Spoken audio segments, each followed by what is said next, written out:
Millionaire finds abandoned twins in Snowstorm. His life changes forever. Drop a comment if you've ever been caught in dangerous weather. This story will make you believe in the impossible. The last sliver of winter sunlight disappeared behind Seattle's skyline as Marcus Thornhill stood at the wall of windows in his penthouse office. 63 floors above the city, he watched the approaching storm clouds with mild irritation. Weather forecasts predicted the worst blizzard in decades, a meteorological anomaly that threatened to disrupt his meticulously planned schedule. The Tokyo investors are requesting to postpone tomorrow's meeting due to the storm warnings, Maya Chen said from the doorway, tablet in hand. His executive assistant of 7 years remained the only person who could enter his office unannounced. Marcus didn't turn from the window. Weather is predictable, Maya. People who let it dictate their schedules are not. The airport is already announcing cancellations, she persisted, her tone professional, but with the underlying firmness that made her invaluable. The governor issued an emergency travel advisory. The boardroom behind him displayed 6 screens with real-time data from his tech empire, Thornhill Innovations, stock prices, production metrics, and development timelines, all presenting the comforting certainty of numbers and algorithms. Marcus had built his fortune on predictive technologies that removed human guesswork from decision-making. His latest AI platform was valued at $11 billion, precisely because it eliminated the unpredictability of human judgment. Reschedule for Thursday. I still need to visit the Mountain View research facility tomorrow. Marcus finally turned, straightening the cuffs of his perfectly tailored suit. At 38, his dark hair showed distinguished touches of silver at the temples. Premature, perhaps, but useful in boardrooms, where youth could still be considered a liability. Maya's expression revealed her disagreement, but she merely nodded, making the notation on her tablet. Your car is ready downstairs. Should I arrange for a driver given the conditions? That won't be necessary, Marcus replied, gathering his coat. The Tesla's winter handling is exceptional. I programmed the optimal route myself this morning. As he collected his items, his gaze briefly caught on the only personal object in the otherwise minimalist office. A small framed photo of 2 young boys with identical grins. He and his brother Michael, taken 3 months before the accident that left Marcus the sole surviving Thornhill heir. 20 years had passed, but the absence remained, a blank space in his life he'd filled with technological achievements and corporate expansion. At least, let me know when you arrive safely, Maya said, her professional demeanor slipping just enough to reveal genuine concern. Marcus nodded absently, already mentally reviewing tomorrow's agenda as he stepped into the elevator. The storm hit with unexpected ferocity as Marcus drove beyond the city limits. Snow fell in thick, disorienting sheets, reducing visibility to mere yards, despite the Tesla's advanced headlights. The navigation system recalculated repeatedly as road closures multiplied across the region. Find alternative route to Mountain View facility, Marcus commanded the vehicle's AI. Warning, all routes show severe weather conditions. Recommend postponing travel, the system responded. Marcus frowned. Override. Calculate most efficient route, regardless of conditions. 30 minutes later, he regretted his decision.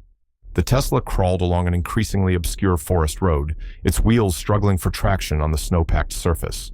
The heating system worked overtime against the plummeting temperatures outside. Warning, battery level critical due to extreme cold. Seek charging station immediately, the car's system announced. Locate nearest charging station, Marcus ordered, a flutter of genuine concern rising in his chest. No charging stations available within range. The car's lights flickered once, twice, then died completely as the electrical system failed. The sudden silence and darkness were absolute, broken only by the howling wind and the soft glow of his phone. No signal bars appeared in the corner of the screen. For the first time in years, Marcus Thornhill felt something approaching fear. Technology had always been his safety net, his solution to every problem. Now, surrounded by a worsening blizzard with no communication and no transportation, he faced the elemental reality his modern life had insulated him from. With no better option, Marcus pulled on his expensive but inadequate overcoat and stepped out into the storm. The wind immediately stole his breath, the cold slicing through his city clothes like knives. Using his phone's flashlight, He began trudging through snow that reached his knees, searching for any sign of shelter. The flashlight died 15 minutes later as his phone battery succumbed to the cold. Darkness enveloped him, disorientation setting in as even the distinction between earth and sky disappeared in the swirling white. His extremities began to numb, first his fingers, then his feet, the cold creeping inward with terrifying efficiency. Just as Marcus began to accept the very real possibility that he might not survive the night, he glimpsed something through the curtain of snow, a faint golden light flickering between the trees. Summoning his remaining strength, he forced his frozen legs forward, stumbling toward the light like a man possessed. As he drew closer, the silhouette of a cabin materialized from the white void, rustic, solid, with smoke curling from its chimney.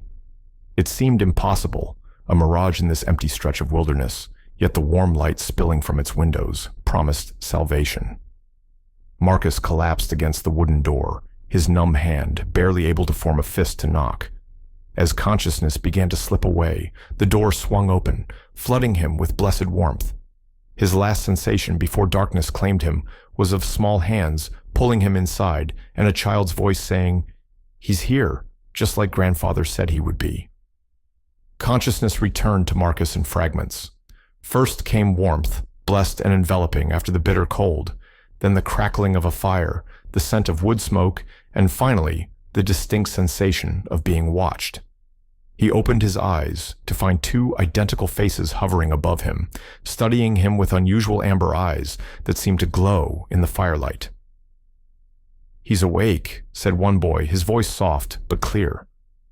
"Grandfather said he wouldn't die," responded the other matter-of-factly.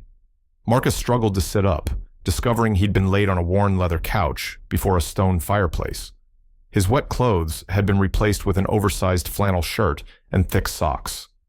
The cabin's interior was a single large room combining kitchen, dining, and living spaces, illuminated entirely by firelight and oil lamps. "Where am I? Who are you?" Marcus asked, his businessman's instinct for control reasserting itself despite his disorientation. The twins exchanged a glance that seemed to contain an entire conversation. They appeared to be about 8 years old, with identical features, but subtly different expressions. One more serious, the other more curious. "I'm Leo," said the curious one, "and that's Ethan. This is our grandfather's cabin." Marcus scanned the room for an adult presence. "Where is your grandfather?" Ethan's face tightened almost imperceptibly. "He went for help 3 days ago. The storm got worse. He hasn't come back." The implications hit Marcus immediately. These children had been alone for days in this remote location during a blizzard. His analytical mind began calculating survival probabilities, none of them favorable. "You've been alone all this time? How have you managed?" he asked, taking in their healthy appearance, the well-maintained fire, the evidence of recent meals. Leo shrugged. "We know how to take care of ourselves. Grandfather taught us, and the cabin helps." "The cabin helps?" Marcus repeated, attributing the strange phrasing to childish thinking. "Are you hungry?" Ethan asked, clearly changing the subject. "There's stew." Before Marcus could respond, his stomach growled audibly. The boys moved to the kitchen area with practiced coordination, Leo retrieving a bowl, while Ethan ladled something from a pot that simmered on the wood stove. Marcus took the opportunity to examine his surroundings more carefully. The cabin appeared both ancient and oddly timeless, hand-hewn logs alongside more modern fixtures. No electricity was evident, yet he spotted what looked like contemporary books on shelves beside antique volumes. The windows revealed nothing but swirling white beyond the glass, the storm continuing unabated. "Your grandfather," Marcus began as Leo handed him a steaming bowl. "Does he have a phone or radio? Any way to call for help?" "Nothing works here," Ethan said. "Grandfather says it's because of the crossing." Before Marcus could question this cryptic statement, he cut his thumb on a chip in the ceramic bowl. A small but surprisingly painful cut that immediately began to bleed. "I'll fix it," Leo said, grabbing a sheet of paper and a pencil from a nearby table. With astonishing speed and skill, the boy sketched what appeared to be some kind of plant with star-shaped leaves. To Marcus's shock, the drawing began to glow faintly. When Leo handed him the paper, The illustration felt warm to the touch. "Press it to your cut," Leo instructed. Marcus hesitated, attributing the apparent glow to a trick of the firelight. Yet something in the boy's confident expression made him comply. The moment the paper touched his wound, a cool sensation spread through his thumb. When he removed the drawing seconds later, the cut had completely vanished. "That's impossible," Marcus whispered, examining his unmarked skin. "Leo fixes things with his drawings," Ethan explained, as though discussing something as ordinary as tying shoelaces. "I talk to animals and sometimes other things. What do you do?" Marcus stared at them, his rational mind scrambling for explanations. Hallucinations from hypothermia? A vivid dream as he lay dying in the snow? "I run a technology company," he answered automatically, then shook his head to clear it. "Look, I need to understand what's happening here. Where exactly are we? How far from the main road?"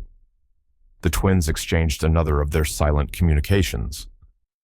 "The cabin isn't always in the same place," Leo said carefully. "Grandfather says it moves to where it's needed." Marcus's patience thinned. "That's not possible. Buildings don't move." "This one does," Ethan insisted. "That's why Grandfather was worried about finding his way back." Marcus stood unsteadily, moving to the window. "Tomorrow when the storm clears, I'll need directions to get back to my car." "Your car won't be there," Leo said with absolute certainty. Marcus turned to respond, but stopped short when he noticed a small object on the mantelpiece, a silver pocket watch with an intricate engraving of a compass rose. His blood ran cold as he recognized it instantly. With trembling fingers, he lifted the watch, opening it to reveal the inscription he knew would be there. "To Michael, may you always find your way. Love, Marcus." It was the pocket watch he had given his brother for his 16th birthday, the same watch he had placed in Michael's casket before burial 20 years ago. "Where did you get this?" he whispered, his voice barely audible over the crackling fire. "It was Grandfather's," Ethan said. "He said it would help us recognize you when you came." Morning arrived with unnatural suddenness, as though someone had simply switched the world from dark to light. Marcus awoke on the couch, momentarily disoriented until the events of the previous night flooded back. He had fallen asleep, clutching his brother's pocket watch, its impossible presence leaving him more shaken than the blizzard itself. The cabin was silent, except for steady breathing from a nearby alcove, where the twins slept in matching beds. Sunlight streamed through windows that had shown only howling whiteness the night before. The storm had passed. Marcus moved to the window, expecting to see a snow-covered forest. Instead, he froze at the sight before him, a pristine meadow blanketed in untouched snow that sparkled like diamond dust under a perfect blue sky. Mountains rose in the distance, their peaks catching the morning light. It was breathtakingly beautiful and completely unfamiliar.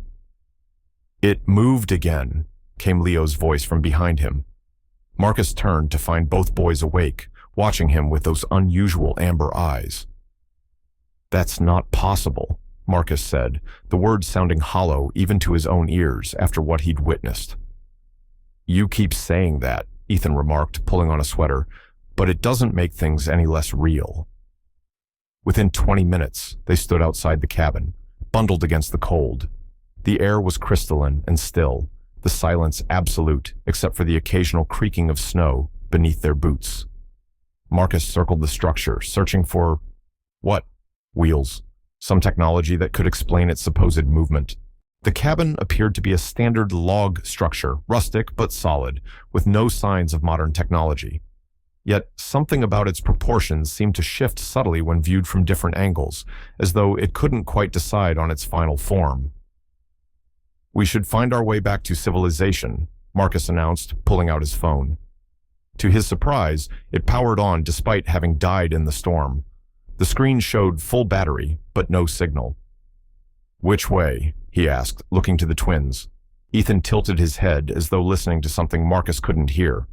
After a moment, he pointed toward a gap in the trees.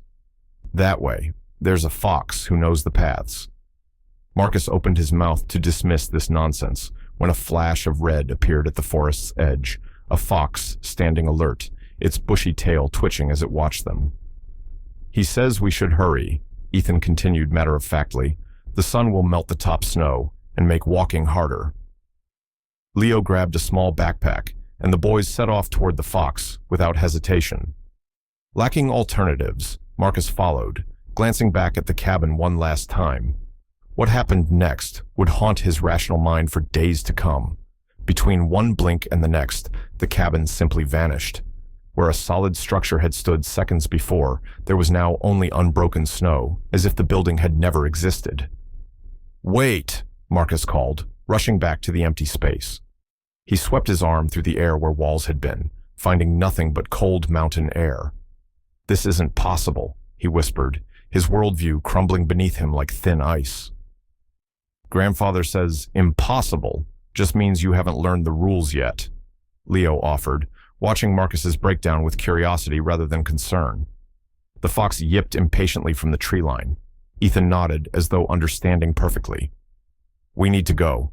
He says there are people nearby with a road." They trekked through the snow-covered forest for nearly an hour, the fox always visible just ahead. Marcus's mind raced, cycling through every scientific principle he knew, searching for explanations for disappearing cabins and boys who spoke with animals. "Your grandfather," Marcus began carefully. "What exactly did he tell you about all this?" "That we're special," Leo said, jumping over a fallen log. "That our family has gifts most people have forgotten how to use." "That we need to be careful who knows about us," Ethan added more soberly. "Some people would want to use our gifts for bad things."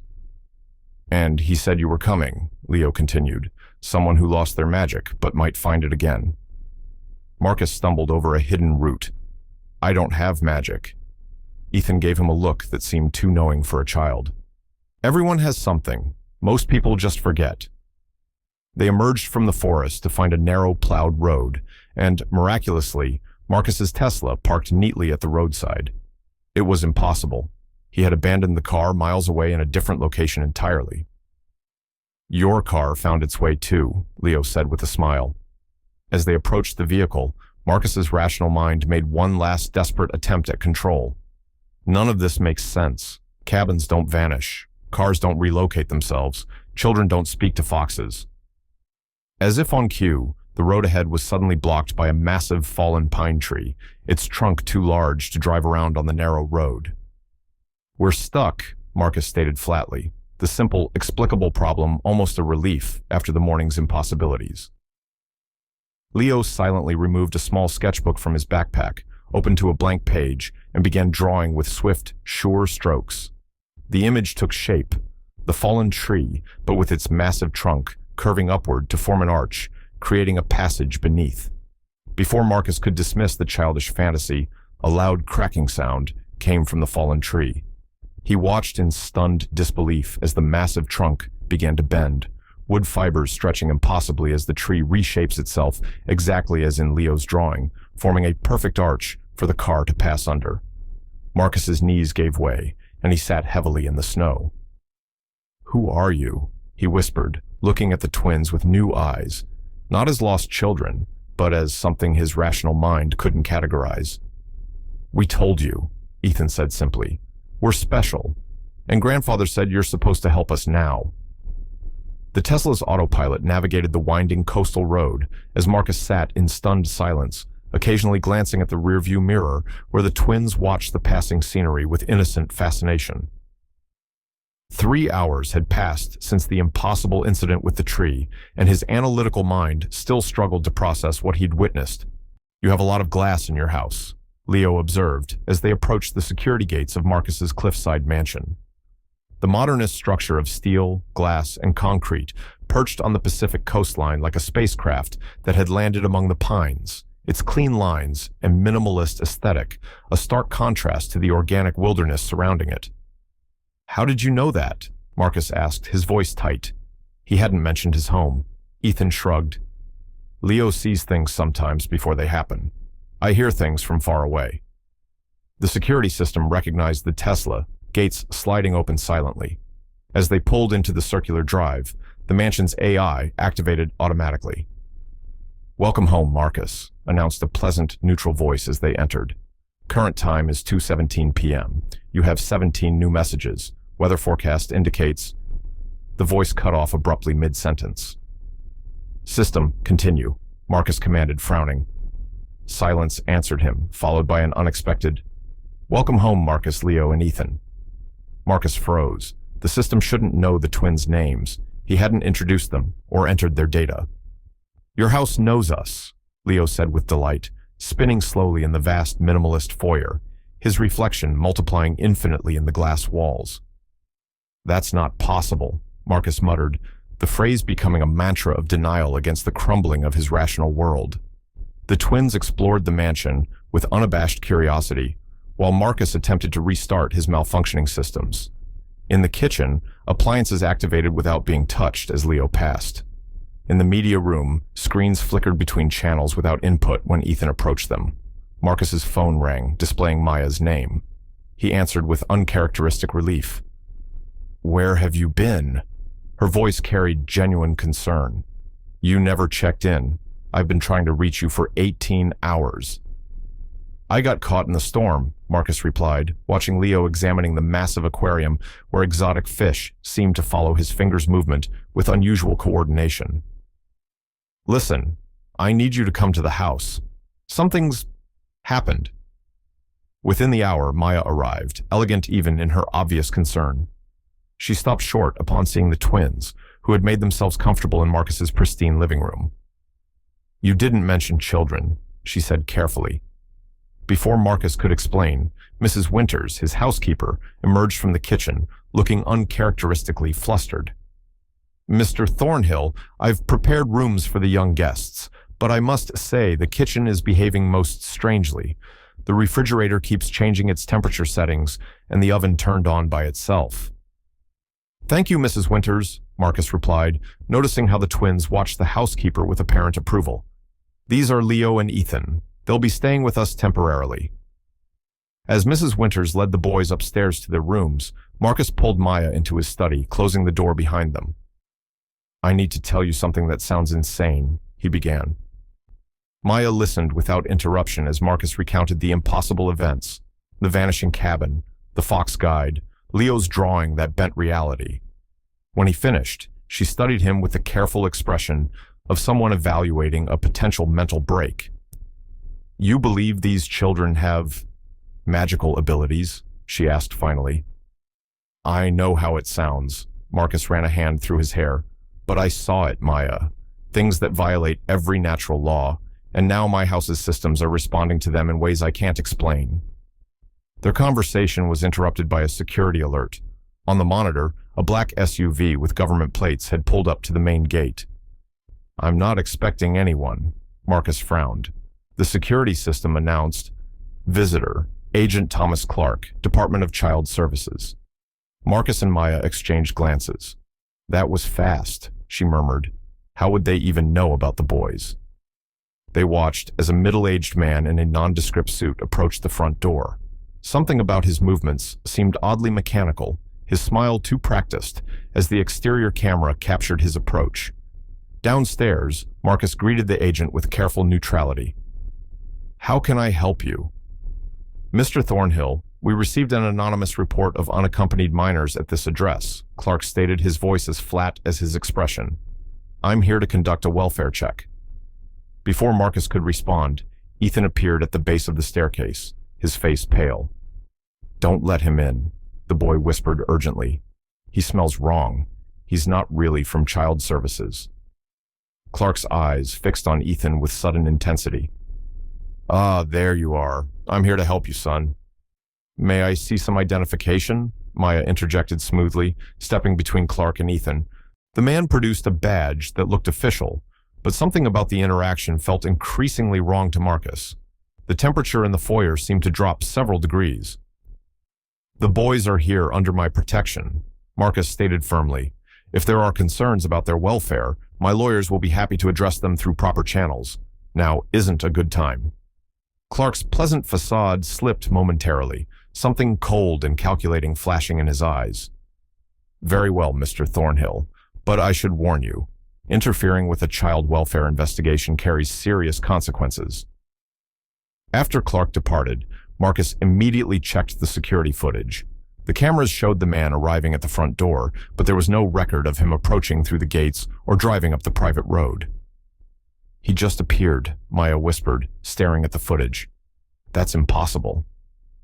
"That word doesn't seem to mean what I thought it did," Marcus replied grimly, watching the SUV drive away. He turned to Ethan, who remained unusually quiet. "How did you know he wasn't really from child services?" "He wasn't human," Ethan answered simply. "Not entirely. Something else was wearing a person-like clothes." That night, as the twins slept in adjoining guest rooms, Marcus stood at his bedroom window, staring at the moonlit ocean below. The pocket watch lay heavy in his palm, a tangible impossibility connecting him to his dead brother and these mysterious children. "What am I supposed to do now?" he whispered to the darkness. As if in answer, every light in the mansion flickered simultaneously.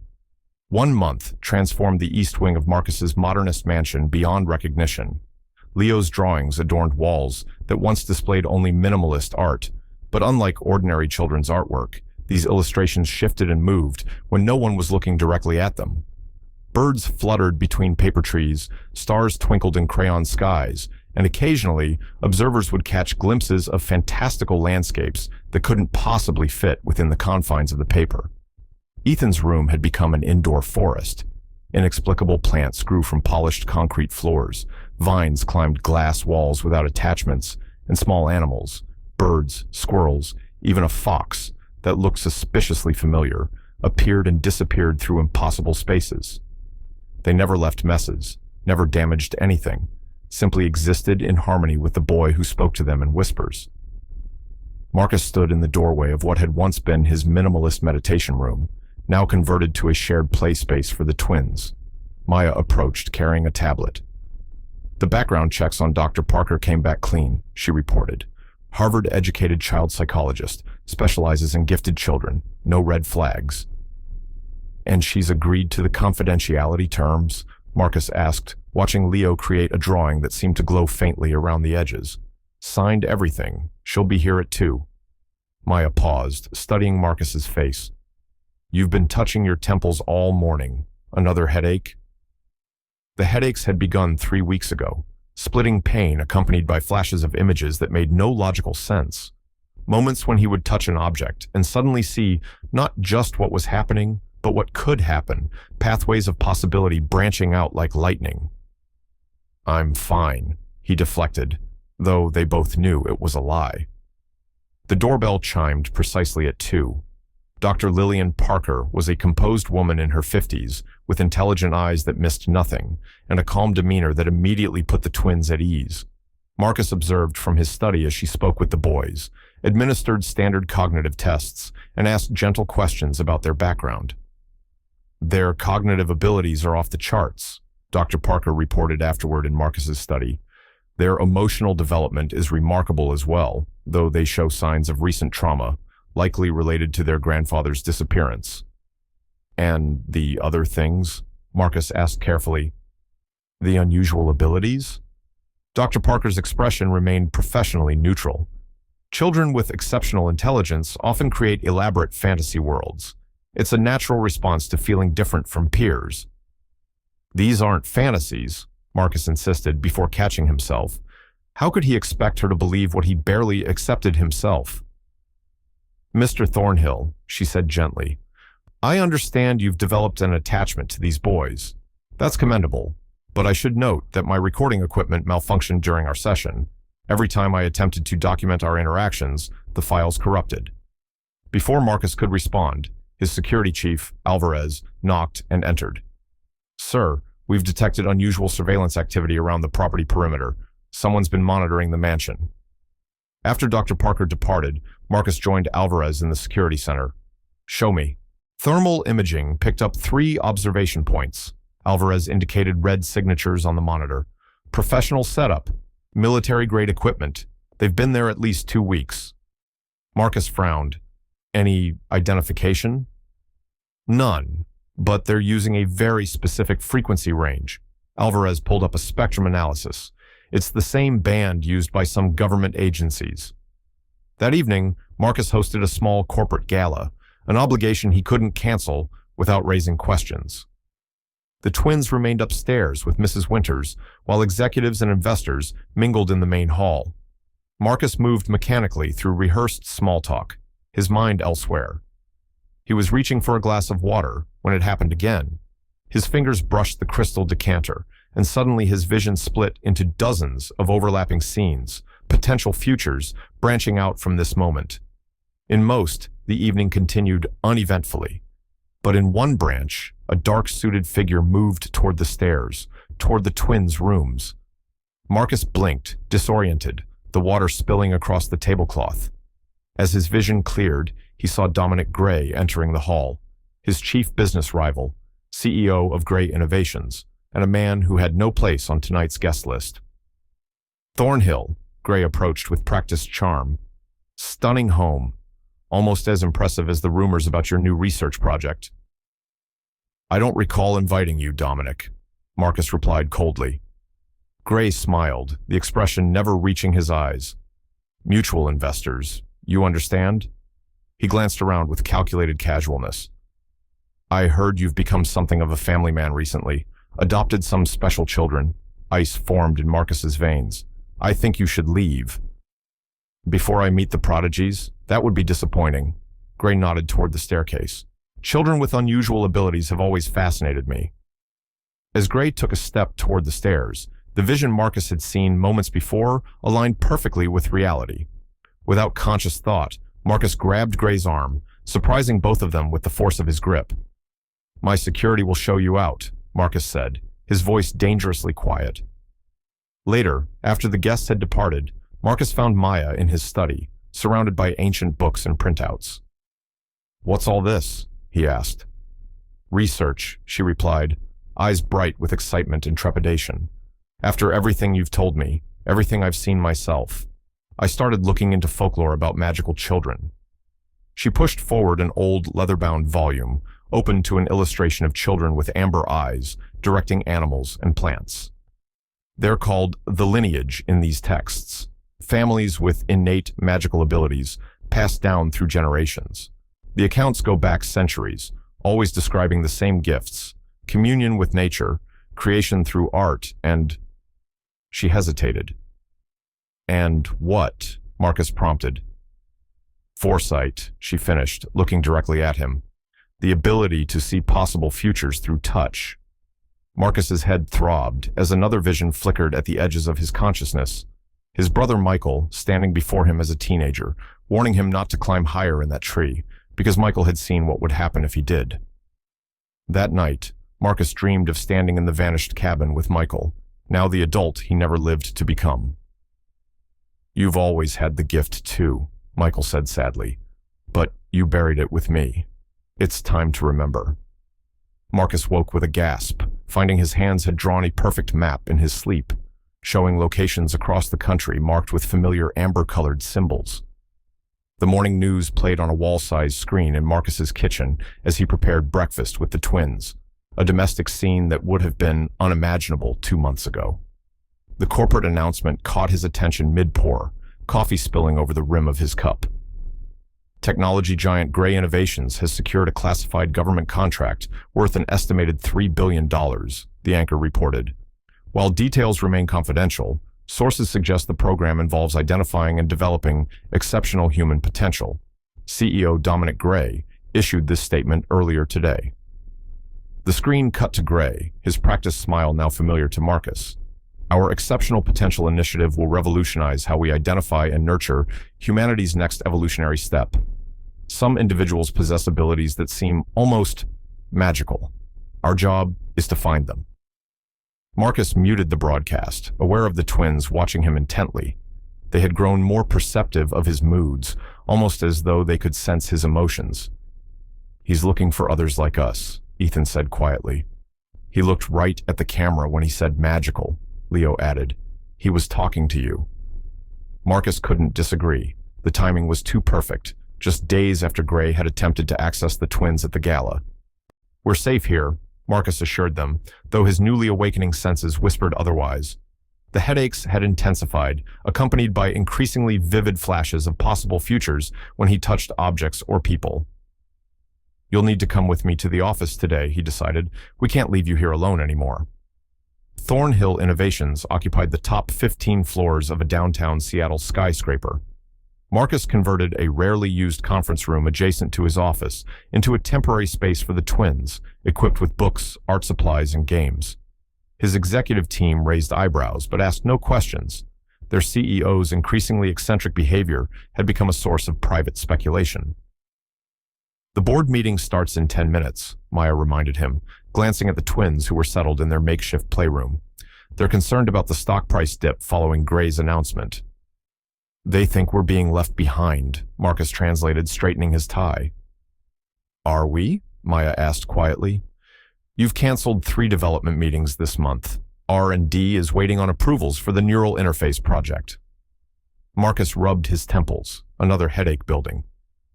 Tell the board I'll meet them in 5 minutes. Alone with the twins, Marcus knelt to their level. Stay in this room. If anyone besides Maya or me tries to enter, use the panic button I showed you. Leo studied him with those unsettling amber eyes. Something's changing in you. We can see it. Your light is getting brighter, Ethan agreed cryptically. The board meeting proceeded predictably. Concerns about market position, questions about Marcus's recent absenteeism, and thinly veiled references to his personal matters affecting company focus. Gray Innovations' government contract gives them a significant advantage, said Reynolds, the most outspoken board member. Their stock jumped 12% this morning. Ours dropped 3%. We're not interested in government surveillance projects, Marcus replied firmly. Are we sure about that? Reynolds persisted. Exceptional human potential sounds remarkably similar to the neural enhancement research you shelved last quarter. Marcus was framing a response when a security alert flashed on his phone. Motion sensors triggered outside the twins' room. He excused himself abruptly, leaving confused executives in his wake. He found a maintenance worker outside the conference room door, ostensibly checking an electrical panel. The man's ID badge looked legitimate, but Marcus's growing intuition screamed danger. This area is restricted, Marcus stated coldly. How did you get access to this floor? Scheduled maintenance, sir, the man replied, his eyes never quite meeting Marcus's. Building management authorization. Leave. Now. Marcus's tone left no room for argument. After verifying the twins were safe, Marcus ordered a security sweep of all systems. The results confirmed his fears. Someone had accessed the company's private servers, with particular attention to his personal files. That afternoon, as Marcus reviewed security protocols with Maya, his assistant's tablet chimed with a notification. Dominic Gray is here, she announced, surprised. He's asking to meet with you. Send him away. He says it's about the twins. Maya's expression was grave. He used their names, Marcus. Minutes later, Gray sat across from Marcus in his private office, the Seattle skyline spread out behind him. The rival CEO declined, offered refreshments, his practiced affability replaced with business-like efficiency. You've been hiding something extraordinary, Thornhill, Gray began without preamble. 2 somethings, actually. Children with abilities that defy conventional explanation. I don't know what you're talking about, Marcus replied evenly. Gray smiled thinly. Please. My people identified anomalous energy signatures emanating from your home weeks ago. The patterns match certain phenomena we've been tracking for years. He leaned forward. What I'm offering is a partnership. Your twins clearly trust you. I have the resources to study and develop their gifts properly. They're children, not lab specimens, Marcus's voice hardened. They're the next step in human evolution, Gray countered. Imagine harnessing the boy's ability to interface with electronic systems. He could revolutionize AI. And the other one, creating physical effects through artistic rendering, the applications are endless. Marcus stood, signaling the meeting's end. Get out. Gray rose, unhurried. Consider carefully, Marcus. My government partners are very interested in these children. They could easily be declared wards of the state for study under national security protocols. He placed his card on the desk. I'm offering you a chance to remain involved. Others wouldn't be so generous. After Gray departed, Marcus found Maya waiting in his office, her expression troubled. He knows too much, she said quietly. We need to accelerate the adoption process, Marcus decided, and move them somewhere more secure. That evening, while the twins slept in the mansion's most heavily guarded room, Marcus held his brother's pocket watch, running his thumb over the engraved compass rose. The moment his skin contacted the metal, a complete vision overwhelmed him. His teenage brother standing at the edge of the forest behind their childhood home, hands raised as fallen leaves swirled in impossible patterns around him, his eyes glowing with the same amber light as the twins. "Your brother didn't just die," Maya whispered, finding Marcus sitting motionless in his study hours later. "He was one of them, one of the lineage." Marcus nodded slowly. "And I think I am too." The lake house windows reflected the dawn light as Marcus stared across the still water. 3 days had passed since their hasty relocation to this secluded property, a modernist structure of wood and glass, nestled among ancient pines, accessible only by private road and invisible from satellite imaging thanks to specialized materials in the roof. Inside, Maya worked at a makeshift command center, monitoring security feeds and coordinating with Marcus's legal team about the stalled adoption paperwork. The twins had adapted to their new environment with surprising ease, Ethan immediately bonding with the local wildlife, while Leo's drawings began to incorporate elements of the lake and surrounding forest. Marcus's abilities had intensified dramatically since the confrontation with Gray. Casual contact with objects now routinely triggered visions of possible futures, branching timelines visible only to him, flowing outward like luminous rivers from each moment of decision. The headaches had subsided, replaced by a strange clarity that felt simultaneously foreign and deeply familiar. "They're gathering at the property line again," Ethan announced, joining Marcus at the window. Through some inexplicable connection, the boy had organized the local wildlife into a surveillance network. Birds reported movements in the forest, foxes tracked unfamiliar scents, even fish in the lake monitored for unusual disturbances. "How many?" Marcus asked. "3 people. They have machines that make the animals feel funny." Ethan's expression darkened. "The birds don't like flying over them." Marcus nodded, unsurprised.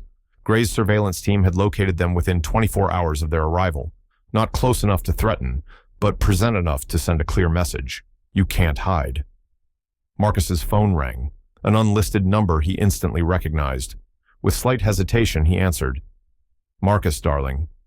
His mother's voice carried the practiced warmth she reserved for infrequent communications. "This is unexpected. You haven't called in months." "I need to ask you something about Michael," Marcus said without preamble. A careful pause followed. "What about him? Was there anything unusual about him? Anything he could do that seemed impossible?" The silence stretched longer this time. "Why are you asking this now, after 20 years? "It's important, Mother." A sigh transmitted across thousands of miles. "Your father forbade discussions of Michael's peculiarities. He called them dangerous fantasies that needed suppressing." "But they weren't fantasies," Marcus pressed. "No," she admitted quietly. "They weren't.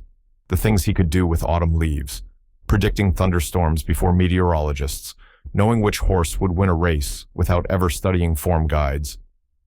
"Why didn't you tell me?" "Because you were showing the same signs," she whispered. "After he died, you stopped. Your father was relieved." Marcus ended the call shortly after, more questions forming than answers provided. As he turned from the window, he found an elderly woman standing in his living room, a slight figure with silver hair and knowing eyes, somehow having entered without triggering any alarms. "The security system didn't see me because I asked it not to," she explained before Marcus could speak. "Just as the animals watch for the boy, electronics have always listened to me." "Who are you?" Marcus demanded, positioning himself between the stranger and the hallway leading to the twins' rooms. "My name is Iris," she replied, settling comfortably into an armchair as though invited. "I live in the cottage across the lake.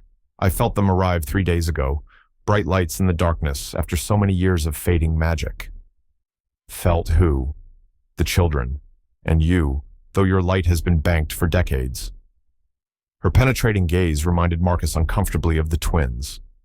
"I'm like you, one of the lineage, though my gifts are fading with age, as they do for most of us." Maya emerged from the security room, startled by the visitor's presence. "How did you get past the perimeter?" Iris smiled. "Magic, dear. The old kind." She returned her attention to Marcus. You've forgotten who you are, haven't you? Buried it so deep, even you believed it was gone. I don't know what you're talking about, Marcus responded automatically, though part of him recognized the truth in her words. The man hunting the children knows more about the lineage than you do, Iris continued. That makes him dangerous. You need to remember what you've lost, if you hope to protect them. Later that afternoon, following Iris's departure, Marcus sat cross-legged on the dock, extending into the lake. The meditation technique she had taught him felt strangely familiar, rhythmic breathing synchronized with the water's gentle lapping against wood. Focus on the pocket watch, she had instructed. It belonged to your brother, carried his energy. It can help you access what you've suppressed. With the watch clasped in his palm, Marcus closed his eyes, breathing deeper. Minutes passed, consciousness shifting subtly until he was no longer entirely in the present. Memories surfaced like bubbles from the lake bottom, playing with Michael in autumn woods, leaves swirling in impossible patterns at his brother's command. Marcus himself, younger, touching a wounded bird and seeing multiple futures where it lived or died. His father's stern disapproval, Michael's warning on that final day.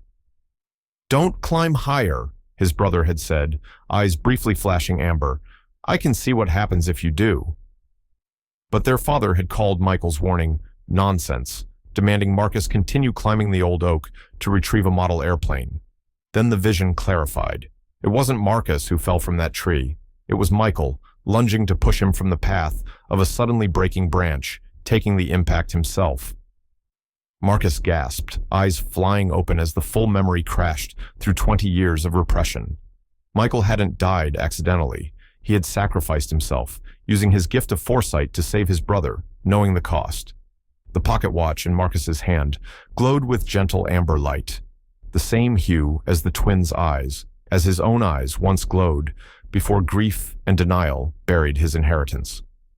When he returned to the house, the twins were waiting, their expressions solemn. You remembered, Leo stated simply. The grandfather we told you about, Ethan added quietly. He was your mother's second cousin. We're all from the same family branch. The lineage is nearly gone, Leo continued. Grandfather said we were the last full-blooded children he knew of. That's why he was protecting us.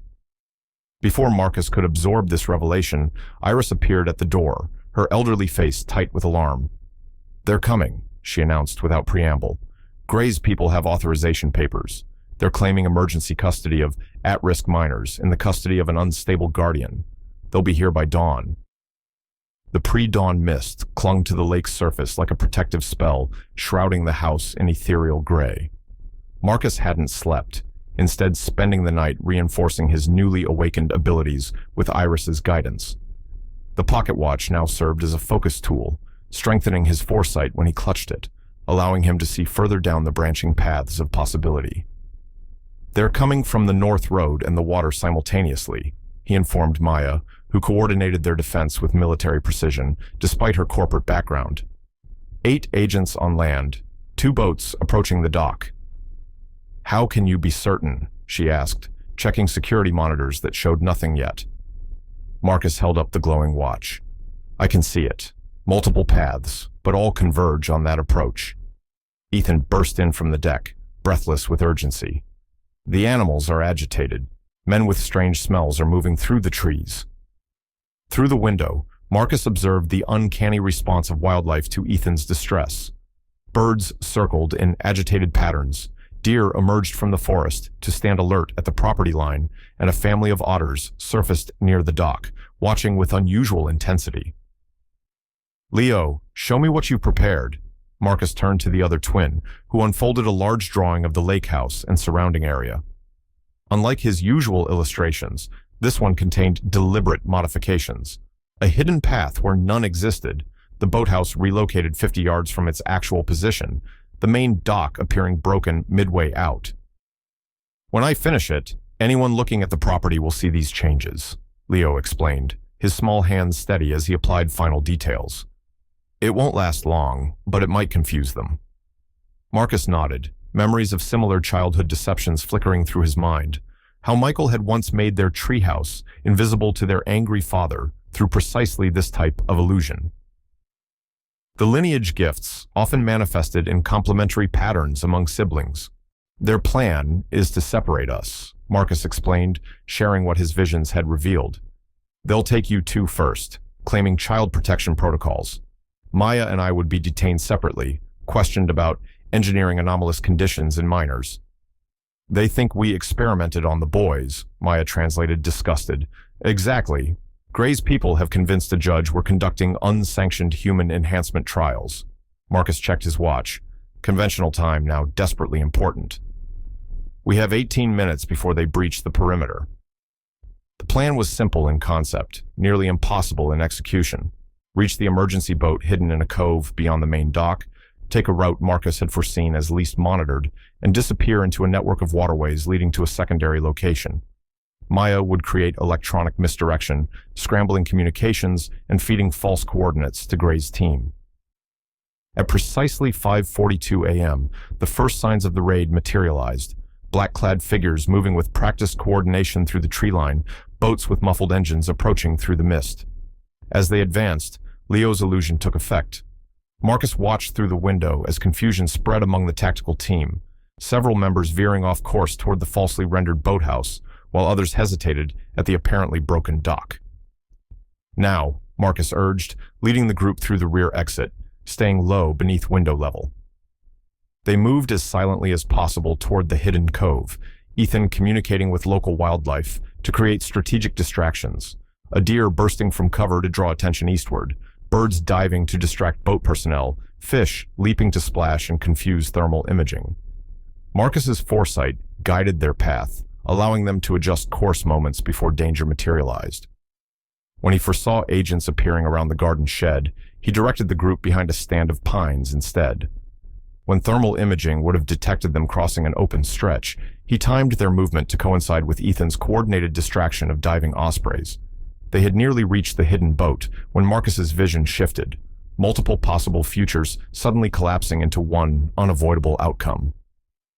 He grabbed Maya's arm, pulling her behind a large boulder. "They're waiting for us at the boat," he whispered. "Someone figured out the pattern of animal behavior. They've set a trap."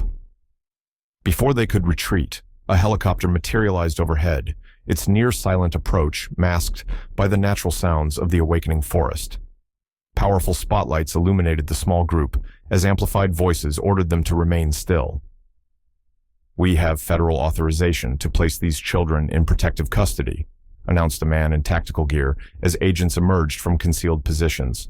"Please cooperate, and no one will be harmed." Marcus recognized the true threat immediately. Dominic Gray stepping from behind the agents, his expression one of practiced concern. "Marcus, this doesn't need to be adversarial," Gray called. "Your recent behavior has raised legitimate concerns about your stability.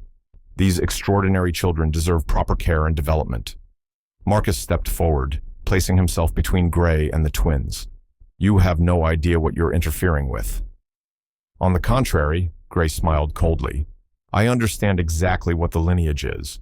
My organization has studied your kind for generations." The situation deteriorated rapidly when Leo, panicking, began frantically sketching on his ever-present pad. The air around them grew heavy, charged with potential as the drawing took form. The lake water began to rise in defiance of physics, forming a wall between them and Gray's team. "Stop him," Gray ordered, genuine alarm breaking through his composed facade. In the chaos that followed, Marcus attempted to maintain contact with both twins, but a concussion grenade temporarily disoriented him. When his vision cleared, he saw Ethan and Leo being hustled toward the helicopter by Gray's men, the boys' expressions terrified as they reached back toward him. Maya helped Marcus to his feet as the helicopter ascended, carrying the twins beyond reach. His head pounded from the grenade's effect, blood trickling from a cut above his eye. But worse was the crushing sense of failure. He had seen this outcome as a possibility, but hadn't been able to prevent it. "They're gone," Maya whispered, supporting his weight.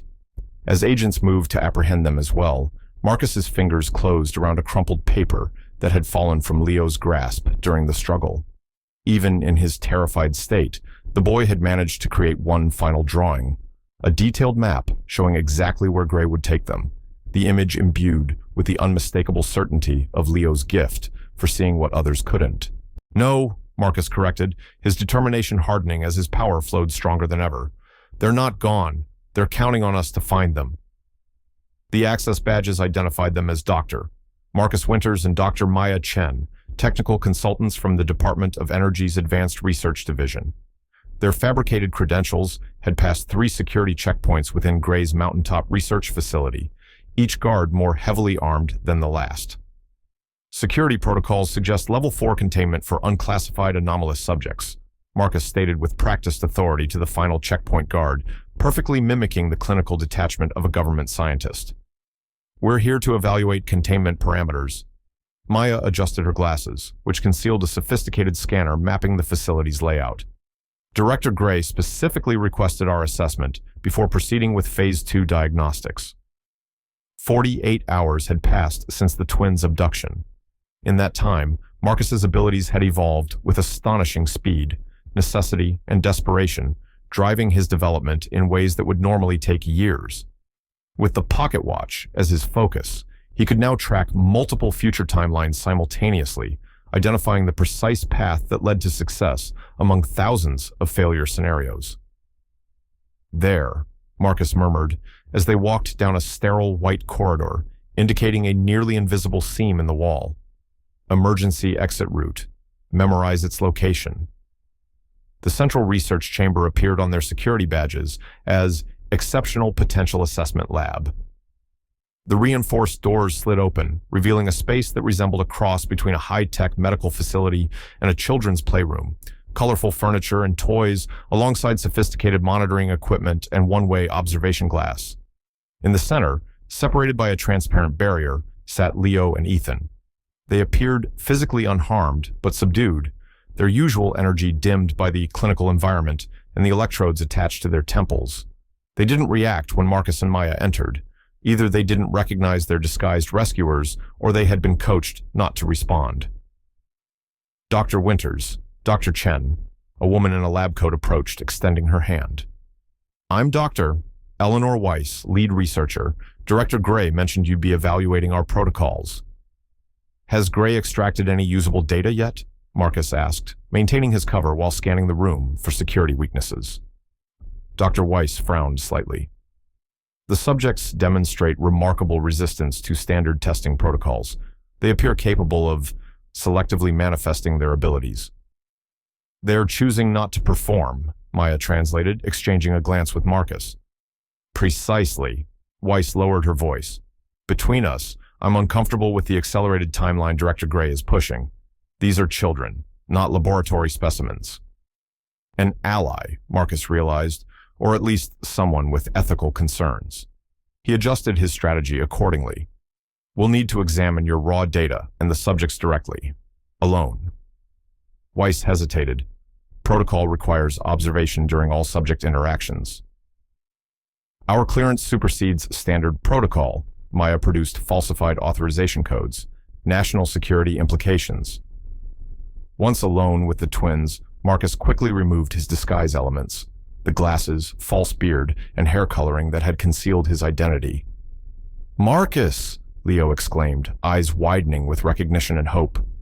We knew you'd come, Ethan added, his voice barely above a whisper. We haven't told them anything. Marcus examined the barrier separating them. Can either of you affect this shield? Leo shook his head. They gave us something, a medicine. It makes our abilities fuzzy. We need to move quickly, Maya warned, monitoring security feeds on her tablet. Gray is scheduled to arrive in 18 minutes. Working systematically, Marcus used his newly refined abilities to identify the one future path where the barrier deactivation sequence succeeded without triggering alarms. His fingers moved with preternatural precision across the control panel, bypassing security protocols that would have required days for conventional hackers to crack. The barrier disappeared with a soft hiss, just as alarms began blaring throughout the facility. They're watching us, Ethan warned, pointing to nearly invisible cameras in the ceiling corners. The building knows we're trying to leave. Marcus helped remove the monitoring electrodes from the boys. Can you connect with the electronic systems, like you do with animals? Ethan closed his eyes, concentrating.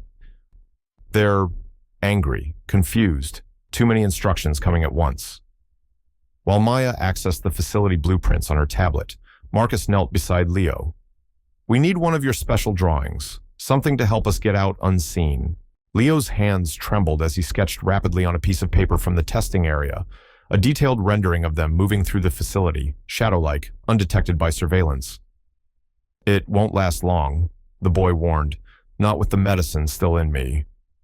They had nearly reached the emergency exit when the facility's lights shifted to red, security doors slamming throughout the complex.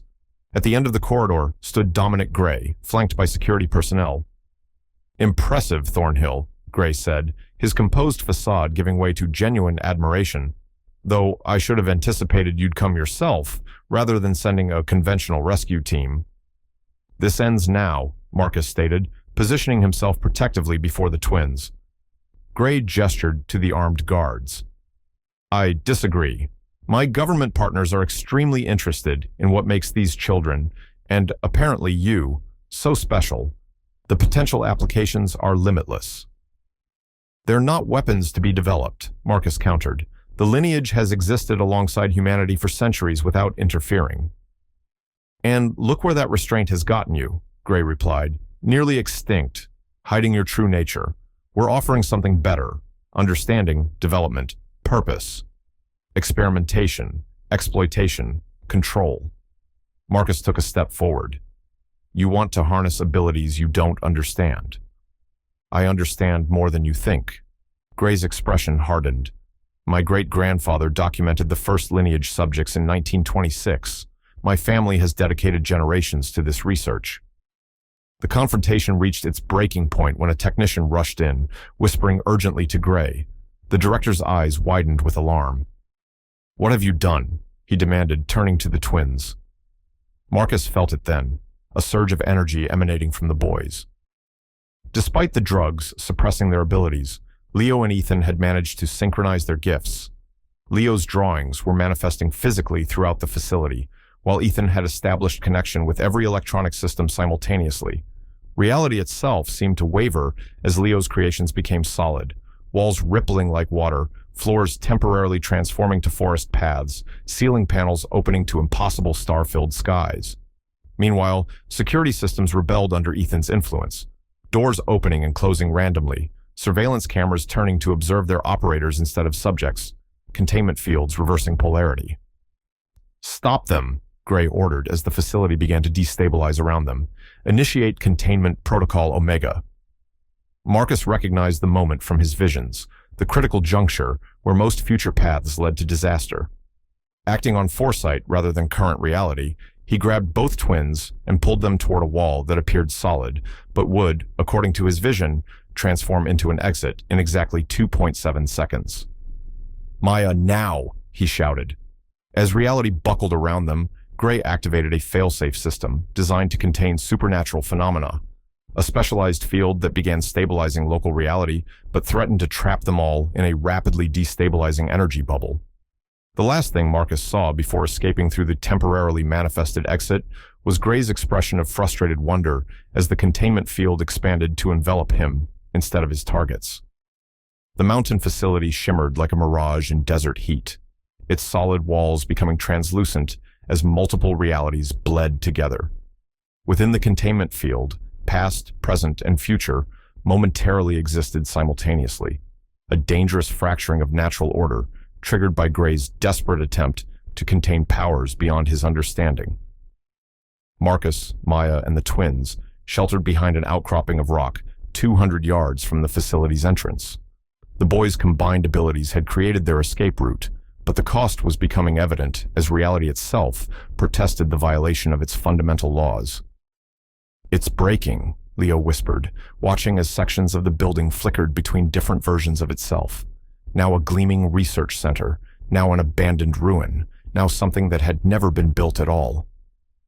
"I can hear it screaming," Ethan added, his hands pressed against his ears. All the possibilities at once. The containment field, designed to suppress supernatural phenomena, had backfired spectacularly when activated amid the twins' unleashed abilities. Instead of containing their magic, it had amplified and destabilized it, creating a cascading failure in the fabric of local reality. "We need to close it," Marcus realized. the pocket watch in his palm glowing with increasing intensity. Through his enhanced perception, he could see the fracture spreading outward like cracks in ice. If allowed to continue, the damage could become permanent, a wound in reality that might never heal. How? Maya asked, her practical mind struggling with concepts that defied conventional physics. Marcus studied the flow of possibilities, following each branching timeline to its conclusion. In most futures, the fracture continued expanding, creating a zone where natural laws became unreliable. But in one narrow path, the damage was repaired. "We have to go back in," he announced, his voice calm despite the extraordinary danger. "The three of us, our abilities, created this when they interacted with Gray's technology. Only we can reverse it." The facility's interior had transformed into a surreal landscape where walls became transparent, showing glimpses of other realities, versions of the research center that existed in alternate timelines. In one, it appeared abandoned for decades. In another, it was still under construction. Employees and security personnel stumbled about in confusion as their surroundings continuously shifted. At the nexus of the disturbance stood Dominic Gray, frozen in a moment of terrible understanding, as the containment field he'd activated consumed him. Around him, reality fractured most severely, showing glimpses of other versions of himself across multiple timelines. The dedicated scientist, the ruthless businessman, the curious child who had first discovered his great-grandfather's research on the lineage. "He's trapped between moments," Marcus explained, experiencing a surprising flash of empathy for his adversary, seeing all his possible lives simultaneously. As they approached the center of the disturbance, familiar faces appeared and disappeared in the fractures. Marcus saw his brother Michael as an adult he never lived to become. The twins glimpsed their grandfather smiling with pride. Maya witnessed versions of herself in lives not chosen. "What do we do?" Leo asked, clinging to Marcus's hand as reality wavered around them. The answer came to Marcus with surprising clarity. "We need to synchronize our abilities, my pathfinding between futures, Leo's power to make imagination real, and Ethan's ability to communicate with the underlying fabric of reality itself." "Like a reset button," Ethan suggested, understanding immediately. "Exactly. We focus on a single, stable reality, the one where the facility exists, but without the fracturing effect." They formed a circle, hands linked, the pocket watch placed at the center. As Marcus concentrated on identifying the optimal future path, Leo began sketching with his free hand, not on paper, but in the air itself, golden lines hanging suspended as he visualized their target reality. Meanwhile, Ethan closed his eyes, communing with the electronic systems, natural elements, and the very substances of creation that surrounded them. As their abilities synchronized, Marcus experienced a moment of profound connection, not just with the twins, but with the entire lineage of gifted individuals stretching back through generations. This was the true power of their heritage, not the individual abilities, but the harmony created when used together with purpose. The fractured realities began to stabilize, fragments merging back into a cohesive whole. The containment field collapsed, releasing Gray from his temporal prison. Reality settled into its proper configuration, the facility once again solid and subject to normal physical laws. Security personnel, disoriented by the experience, offered little resistance as Maya transmitted evidence of illegal detention and experimentation to authorities. Gray himself sat stunned and silent, his worldview fundamentally altered by what he had witnessed. "You could have let me trapped there," he said quietly as Marcus approached.